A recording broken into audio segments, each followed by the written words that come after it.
Üks potentsiaalne klient tõstatas ühe väga olulise küsimuse. Nimelt ta küsis minu käest, kas mu tunnihind mitte ei ole liiga kõrge. Niimoodi läbi lillede, et võrreldes siis nagu Anthony Robbinsiga ja Eesti tipptasemel spetsialistidega. Ja minu vastus talle ja ka sulle on järgmine.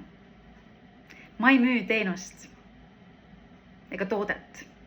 Ma ei müü tunde ega minuteid ega tükke. Ma müün terviktulemust, lahendust, süsteemi, oskust. Ja mis kõige peamine, ma müün aega. Sul on reaalselt rohkem aega, et teha olulisi asju, et tuua tulemusi või veeta seda aega nendega, kes on sinu jaoks päriselt tähtsad.